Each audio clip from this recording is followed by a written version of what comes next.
What is going on, everybody? It is another Thursday night on the #1 live tuning show that is recorded in my office. A lot of familiar faces here already, plenty of people rolling in. As I was saying in the chat, I am very tired. Long day, long day. Shelton says he found his exhaust leak. Back of the driver's side cap. That will definitely cause a lean problem. So, I'm trying to think what all has gotten done. The hood came in today. I got the hood fitted. I'm waiting for the, I guess, pins. They're technically not pins. They're the push button latch click on places.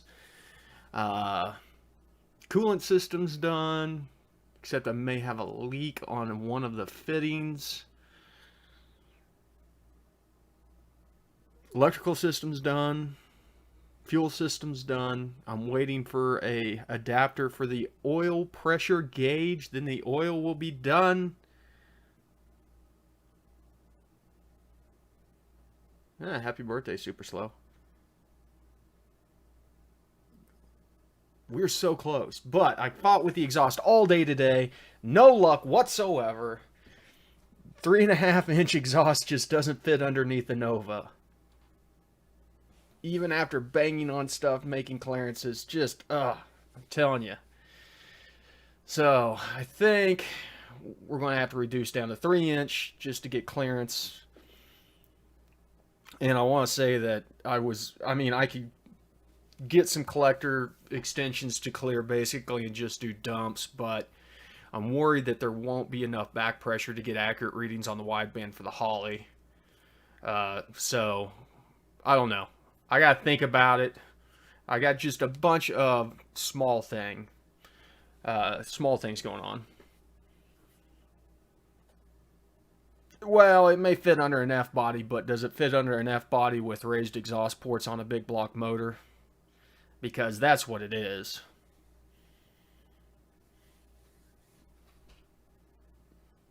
You know, I could probably fit 4-inch underneath there on a small block. Well, we'll figure something out. We don't need 3.5 right now. We just need something that'll keep exhaust entrained in the wideband sensor long enough to tune this thing. Then after that, I don't care. We can go straight to turn downs and dumps. Just dump it and be done with it. So, it's going to be loud regardless. Yeah, no. Not doing derby car stacks out the hood. This is something I want to be able to drive. No zoomies. No fender exits. None of that shenanigans. But we will be going over setting up the tune for the Terminator. I gotta find my USB cable for the Terminator. I don't know where it's at. I thought I sent it to my buddy Corey on accident. I can't find that thing. Found everything else.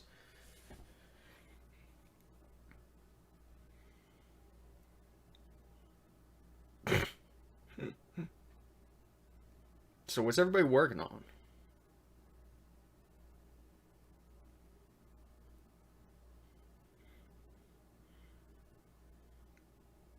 Yeah, 8 tractor flaps.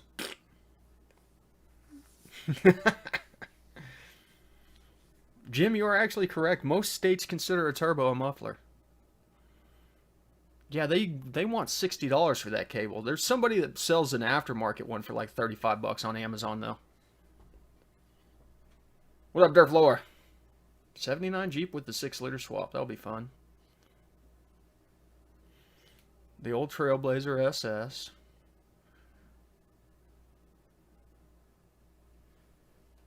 7696, nice. Nitrous 94 LT1, 2015 Silverado.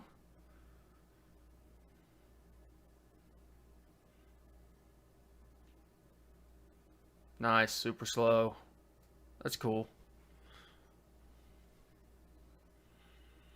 You know, into LS, depends on what state that you're in. We've got states that are probably worse than yours, than Australia, but Pennsylvania's bad, except for classics. Then you can basically do wherever you want. Any tuning required if going back to the IAT and the MAF from a breakout IAT? Shouldn't be, Tommy. Shouldn't be an issue. Red X-Rays installing a Nitrous Express plate system. Nice. I've got one of those floating around. I need to do something. We're not doing a giveaway tonight, Brandon. We will be doing the MPVI2 giveaway from HP Tuners next Thursday on the live show. So make sure that you're present for that one.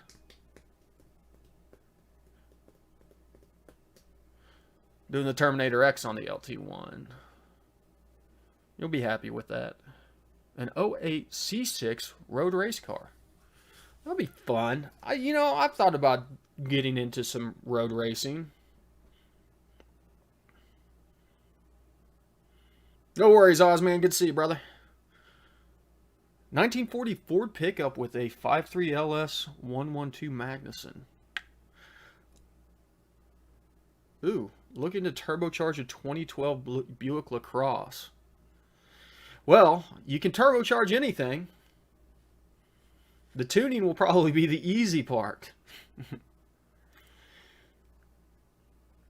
I have a Silverado E38 platform, Stoic AFR. Looks to be set up for flex fuel. Power enrichment EQ is 1.2 across the graph. Well, your Stoic AFR shouldn't matter if it's set up for flex fuel or not, Sean. If you don't have the sensor in there, it's always going to default to 14.7. EQ 1.2, little bit rich, probably 1.18's generally where we like it at on NA, maybe even a little leaner. What's a good way to determine what RPM to switch over to MAF only? That's a good question, Andrew, and I generally, real good question, in fact.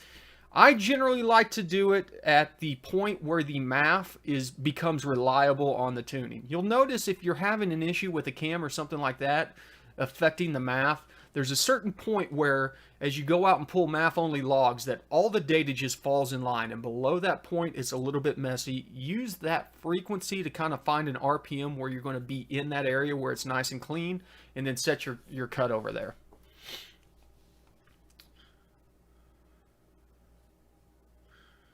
Saw the review on the Nitrous Express Maximizer. Any reason you didn't run it for AFR correction? Craig, honestly, because of that setup with everything that's going on, I've got primary and secondary fuel, and so I didn't necessarily want to run any AFR correction through the Maximizer. Normally I would, but my fuel system on the truck's already a little bit overcomplicated. Ah, nice, Mike. I did port matching on the big block. Rob Wow, can you make a video on how to set up to tune MAF and V at the same time? Nope.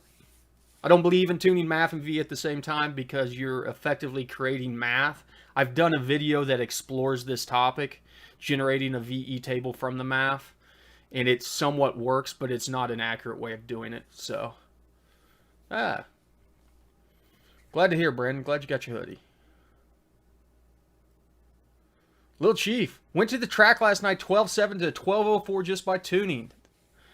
Thanks for the shout out. And I'll tell you, great example, Little Chief, is whenever I bought my 2008 Corvette, bone stock, I took it to the track and ran a 12.7 and then came back and made a few tweaks in the tune and ran a 12.3 right after that. So,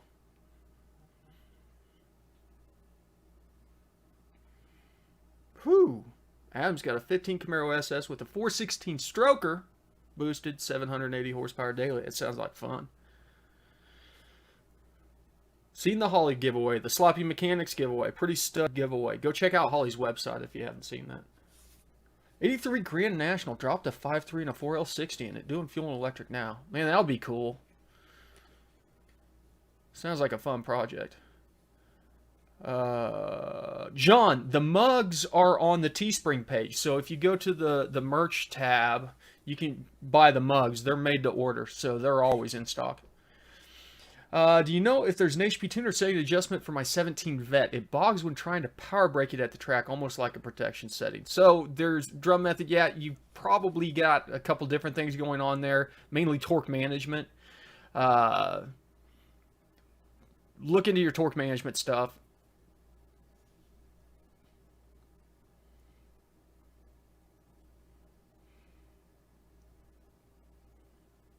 Yeah, biker boy, I need to build garage myself. So my Trailblazer starts hard. Hot or cold, I gotta give it a little throttle to get it started and keep it running for maybe 10-15 seconds, then it will idle. Jim, check your cranking VE and maybe dial it. Try dialing it up 10%, see if that helps. If it doesn't, try taking 10 out. Are you having to throttle it to get more fuel, or are you having to throttle it to get more air is the question. What up, Rock Roll? Picked up an LS4. Will the rods and pistons work in an LM7 with the LM7 crank if balanced? I do not know the answer to that one, but somebody in here probably does, Tyler. Dale's got a 59 Nash Metropolitan with an LS. Hey, Catan.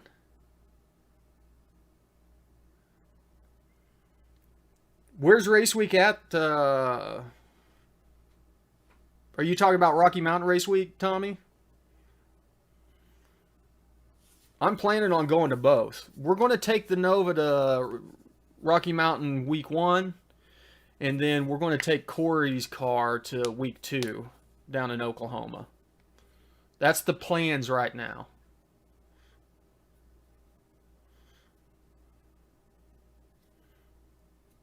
Burley, HP Tuner's Pro version now does standalone data logging.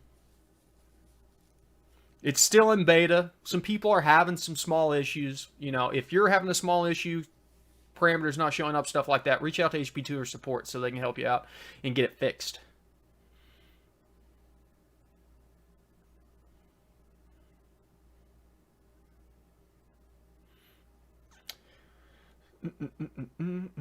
What adjustments for a 6L80 3200 converter truck? You know, and I touched on this a lot. Trans tuning is so subjective. It's going to be how you want the thing to react.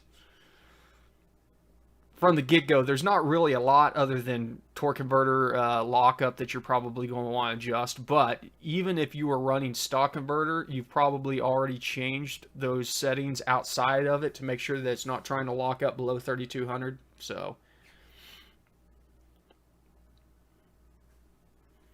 okay, Tommy. So they're starting at Noble this year. Ugh. Am I coming to Texas 2K? Nope. I'm not going to make it Texas 2K. Said Rocky Mountain Race Week's going to be our big outings this year. We might try to hit LS Fest East. We'll see. See what the truck is doing.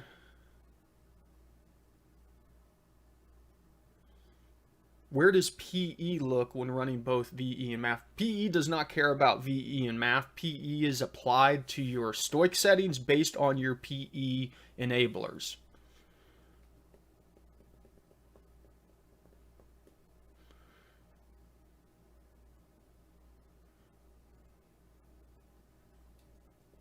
Just finished up 68 GMC C10, put in a 4.8. Kept the 3 in the tree. Sweet. Any shops you recommend for fabrication turbo in San Antonio? Nope. I don't know any shops in San Antonio for the most part. It's been so long since I've lived in Texas. And I highly doubt you can do a two-step tune on an E39.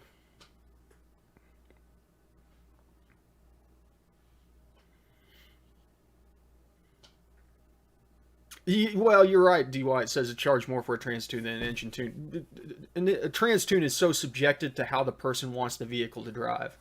Generally, whenever I do a tune, I'll just go in there, up the pressures a little bit, not too aggressive, and maybe make some adjustments to leave the converter unlocked a little bit longer so you're getting torque multiplication.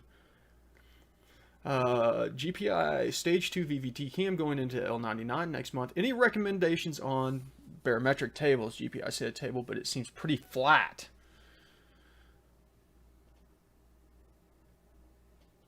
Robert, not off the top of my head. That's an interesting question, though. And I might be a little bit too tired to field a question like that.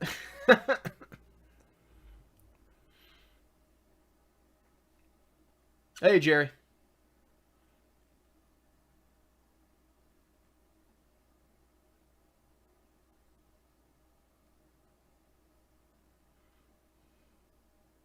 Is there such a thing as too much horsepower? I generally think so. It's one of the main reasons why I don't register the truck anymore, because it's just not safe on the streets. The thing just absolutely makes too much power to be driving around. It's scary.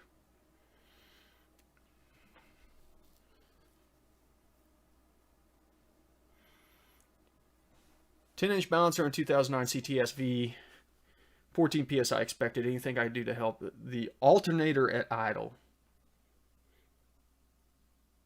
Well, the alternator should be internally regulated. It shouldn't matter, as far as I know.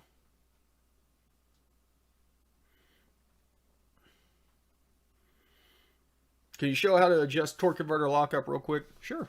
Let me... You know what? Where is my editor? Boop, boop, boop, boop, boop, boop. Open Sesame.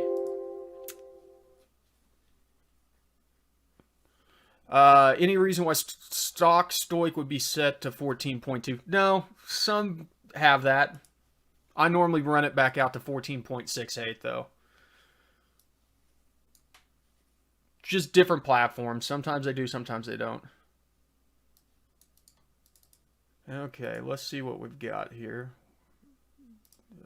Let's find a 4th gen. Lady 38. Make sure it's an automatic. Okay, here we go. So if we pop over to here, look at under torque converter. Apply and release.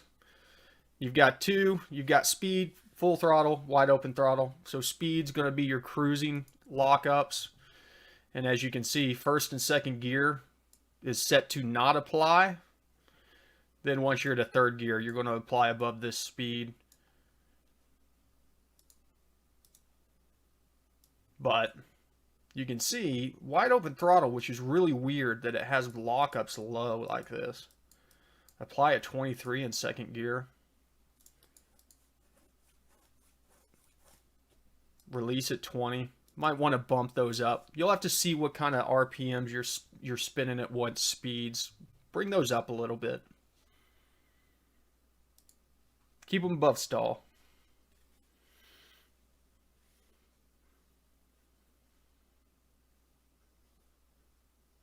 Nice, D&Z.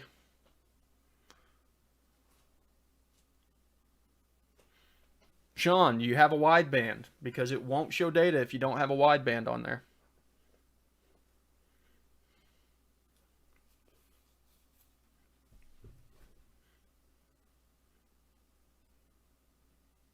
Yeah, E10 is 14.1, but even if you're running E10, you can still command 14.7. You'll be fine.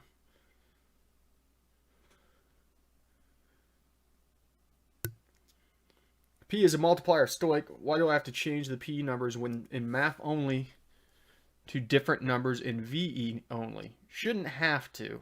You need to look at red X-ray. You need to look at your commanded AFR, commanded EQ.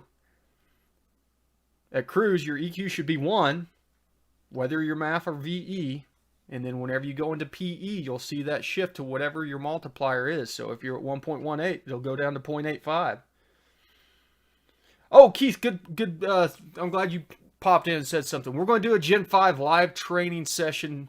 I don't think we'll do it next weekend. I think we'll do it the weekend after that. So keep your eyes peeled. I will post about it. I'll talk about it more next weekend whenever I get it set up. But we'll do it like we did the 4th Gen last month. Just be live here on YouTube, free for anybody that wants to show up. Do some Gen 5 stuff. Bring your Gen 5 questions.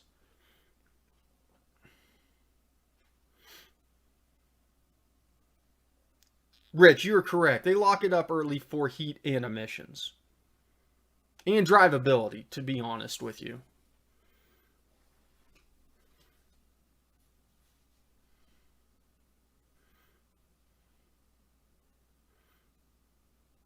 The 304110. You've got to have the pro features to use the analog. Does the 4110 doesn't have serial though, right?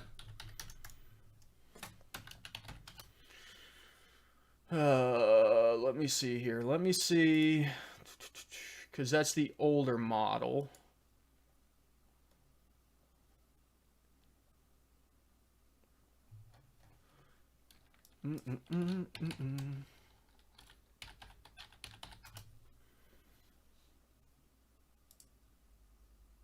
Yeah, it uses the 4.2.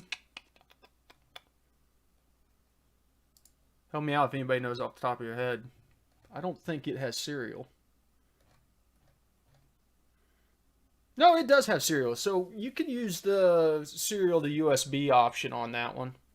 I couldn't remember if it did or not. It uses the 4.2 sensor. I knew that much. Where did my screen go? Oh, there we go. So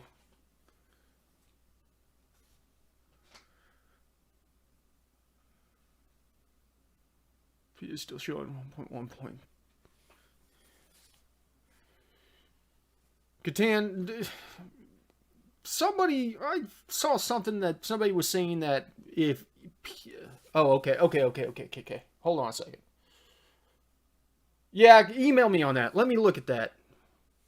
As I said, my brain's a little mushy tonight. I have Gen 3 and I'm not able to pull math data. Travis, make sure that you're logging mass airflow frequency. May be called mass airflow sensor. It's got to be frequency, not the pounds per hour. You go ahead and log that so we can see pounds per hour, but you have to have it in hertz.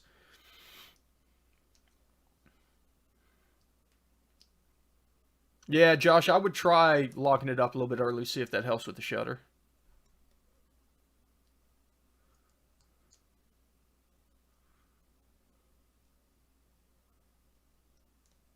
Gotcha, Rockroll.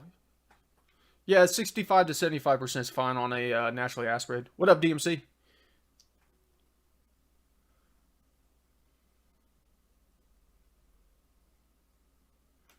E38 with 2-bar. Map and barrel read the same with the engine off, which it should. The engine running, map shows 6 to 7 psi lower and shows boost is negative. Well, I mean, it should show lower with the engine running because you're pulling a vacuum on it.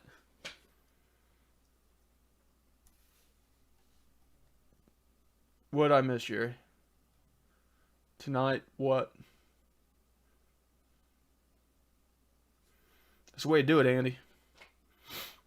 Sideways, check out the Patreon at goatropegarage.com. That's how you can send tune files in for review.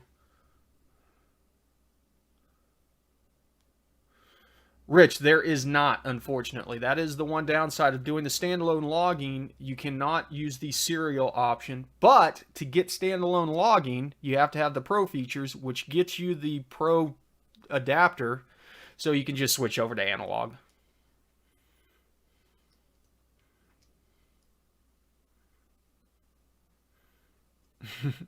Sean, you could, but you wouldn't learn.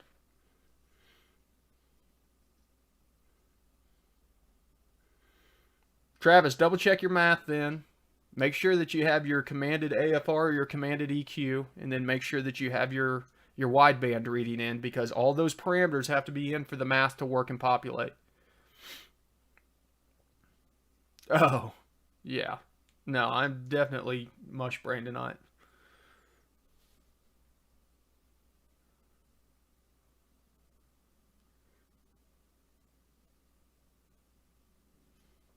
Advice for lean high idle 1050 versus 850 commanded LS3 mild cam full Bolton. Thomas, you gotta check your base idle airflow.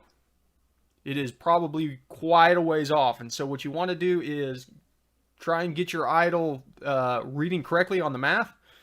See how many pounds per hour that you're flowing there.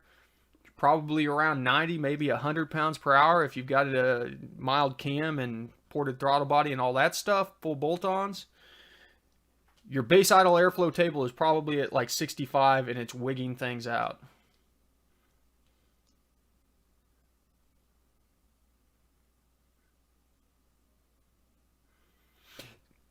DY, what that probably is, DY says got a vet in for somebody tuning their own C7, no PE, just as a test. Took 2% out of the math from 5400 to 8300 and PE kicked in.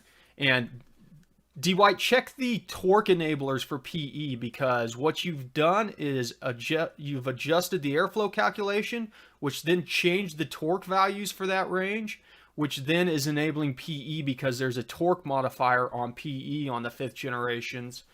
And now you are creating enough delta torque for that thing to go in.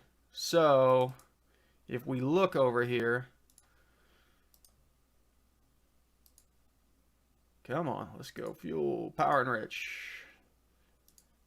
So you've got enabled torque through here, and it's in a percentage. By adjusting that airflow, you then fixed, or you didn't necessarily fix, but you created a enabled torque percentage that was high enough to meet the requirements of this table. So lower this table down, cut it in half, and see if it really helps out.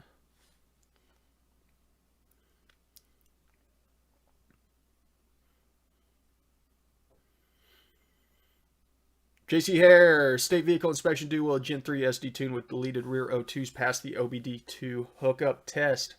Sometimes. You can use the scanner to hook into it and see if the emissions readiness tests have been passed. If not, there's ways to pass. That's all I'll say about it.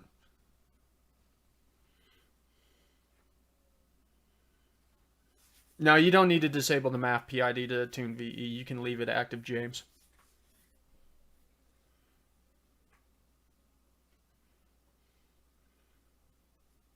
The Pro Hub is not out yet, as far as I know, and the CAN bus input, I don't know what all devices are supported on the CAN bus input. I worked with them for a little bit last year on some CAN bus stuff, mainly to try and bring back Megasquirt data, and then I think I blew the motor up in the middle of that and never got back around to trying to bring data from the Microsquirt in through the scanner. So I need to circle back in on that, because I would like to get that sorted out.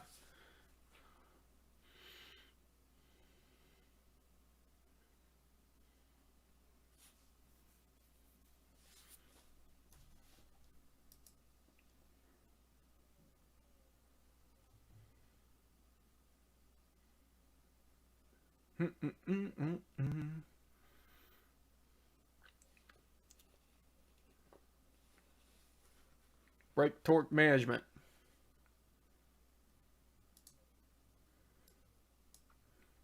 But on the C7's LS, brake torque management's maxed out, right? No, it's not. Okay, brake torque limit. 2,200 foot-pounds, so it's at an axle setting. That's what he's talking about here. Drum method. You take it up to 6.4, then you probably just disable it.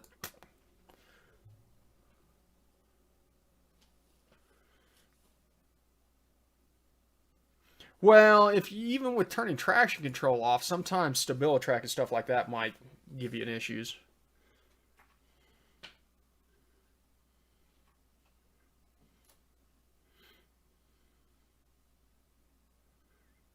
Super slow, correct, because there's no way to get your serial into the standalone setup.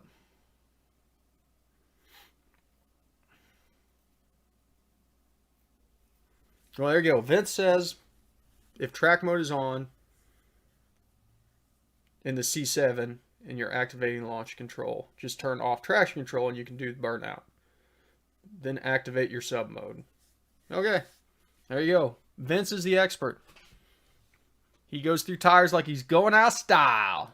Okay, listen, everybody, we're going to wrap it up. As I said, I am destined for bed. Remember, next Thursday, we're giving away an MPVI2 from HP Tuners. Big shout out to those guys. Thanks for sponsoring the channel. Check the links in any of the videos.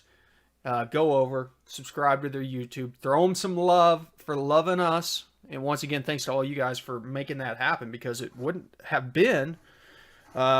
happened if it hadn't been for all you guys supporting the channel. Seriously. By the way, if anybody's been wanting to get some Tuned by Me decals, I've got a new order a new shipment in, I'll get them up on the website. So you guys can grab those again. Sorry it took so long. And I'm working on getting hats in again. So keep your eyes peeled. We'll be doing another round of hats very soon because I've got some people asking me. And I'll be honest, I need another one. Mine are getting very dirty. So, as I said earlier, no start this weekend, I don't think, on the Nova. Just not going to be able to get everything knocked out in time. So, just stay posted. I'll keep you guys posted. And then we're going to be doing some stuff. Did anybody enjoy the Ford Voodoo versus Coyote video? Any Ford fans in here? I was thinking about doing some more of those. So if you guys like that stuff, let me know. Yeah, it'll probably be a flex fit hat again. So I'll get multiple sides. Hey, I'm trying, Jerry. Trust me. It ain't for lack of trying. But listen, you guys know the drill. Thanks for swinging in for another Thursday night. Appreciate you guys. Love you guys. ABT, always be tuning.